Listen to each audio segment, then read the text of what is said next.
Hello, if you're looking Mr.Who reviews. Today reviewing X-Men 97 Rise of Apocalypse Part 2. And, previously Magneto tried to convince N7 the person that would become Apocalypse, to be better than what he is, but when Apocalypse finds out what the Professor and the other members of X-Men were doing, hoarding the technology of Robin Tut. Yeah, he wasn't happy, and Bishop showed up, and Ron Classy used some sort of device to fire a laser at in Sumner's village or wherever it was. And yeah, beginning of this episode, the only ones that survived are the X-Men and Sumner. And yeah, he still feels portrayed by Magneto, but the Professor tells him nearly everything. Like, he does say that they're from a different time and that, but he doesn't tell him about uh, how they're enemies and they're trying to change them for the better. But mm. And I do think there's a good scene with him and Rogue when they're going to this a temple, and Rogue is just saying or telling him there's some that's not there, that's not my form, or and he just asked him if he knew like like love, and he just sees love as a weakness since his mother abandoned him as a baby. And earlier on, Charles had used his power to see Sumner's uh, past as a slave and that. So yeah, I am. Bishop was gonna bring X-Men back to the 90s, but they were gonna vote, but my deal just destroyed the time bands. Told them they voted. Or told them they voted. Ugh, don't know what type of democracy by Neil now, but oh yeah, during the night that Robin Tut is talking to the professor on the astral plane, I think, or just in his mind, and he does reveal that he is Kang the Conqueror, or at least is one of his names, and he does so the professor what the power of the Sphinx or whatever will do to Ensomnor, even though Professor already knows, and tried to get Professor to let him take the power, but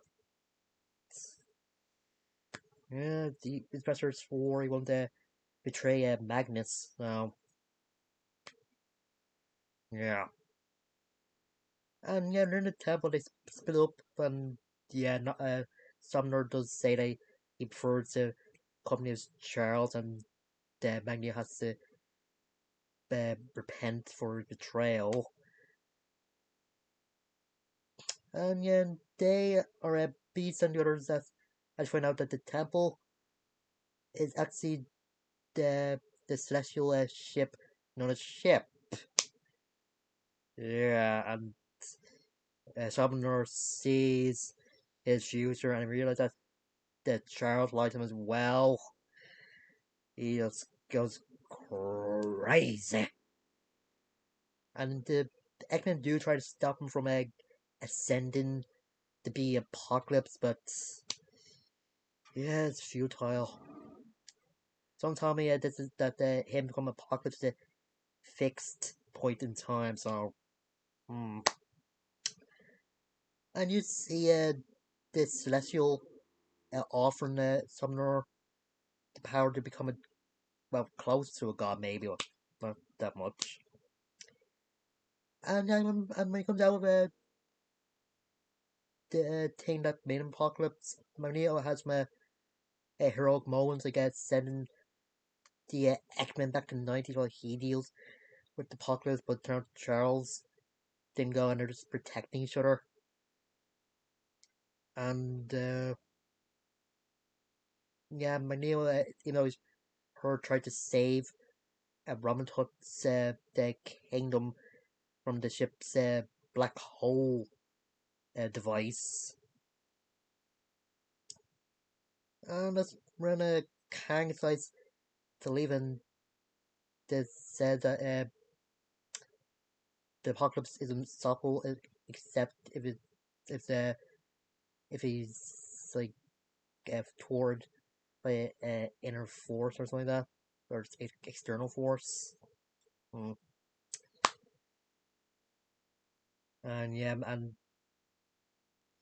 my Neo and the Professor are just out in the desert, and I won't say what the apocalypse does to my Neo, but he does something, and I think him saying that the Professor needs to learn that the ones they cared about will lead to his undoing is probably foreshadowing to him making Gambit into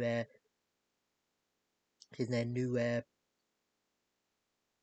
horseman. I think it can get called that Death, but mm.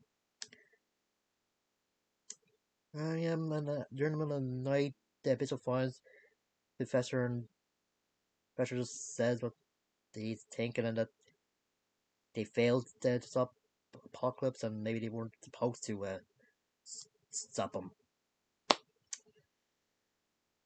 Yeah, I think it's a good. So the action sequences are very good, and like I said, my Neo has some heroic moments, and it's also like the uh, part when he actually makes with the magnetic power makes like a spear thing to protect the professor, and saying that's probably why I took the role as a devil to tempt sinners to go to saints or something like that. And the actor playing Ramto was very good. The same actor played Q in Star Trek Next Generation. I forget his name, but you really tell he's the same actor when he's talking. The Professor is acting a bit wacky, and and yeah, and I think Nightcrawler didn't have much to do. Like had some talk and stuff, and I think he's gonna say Bishop and Emson or just threw him into a chasm or whatever it was when they were in the ship. But mm, and yeah, it seemed like the Professor's group had failed of something apocalypse, but might have lost the battle, but it's unseen if they win the war. Is that the wait and see? And I just wonder what the next episode will be. And I do kind of like the apocalypse doesn't take care of professors like when he's in the desert, since he said that only uh, uh, uh cowards or some step on ants or something. I forget the exact quote he said, but based on like something like that. And the professor just going off on saying that his mom had the good idea of just leaving him as a baby, maybe sensed his darkness even at that time. I think he's saying that because of what the apocalypse did to Magneto. Again, I won't spoil it here, but it does something. And yeah, with this being the second part, I think the two parter is very good, and yeah, the X-Men animated series usually do good two parters or great ones. And like I said, I wonder what's got to be up next. I wonder if they got to deal with the X Factor or X Force, or still has something to do with Apocalypse. But Mm, well, we can see. And remember to like, comment, subscribe, and share this video or any videos of mine that you watch to whoever you want. Then scam on my community tab. It'll inform you when I have a video up if you're not subscribed to me or if it doesn't show up uh, to those who are subscribed to me. And I have some polls where you have to interested in voting in, but if you're not, that's okay. And yeah, till next time, I'll see you guys later.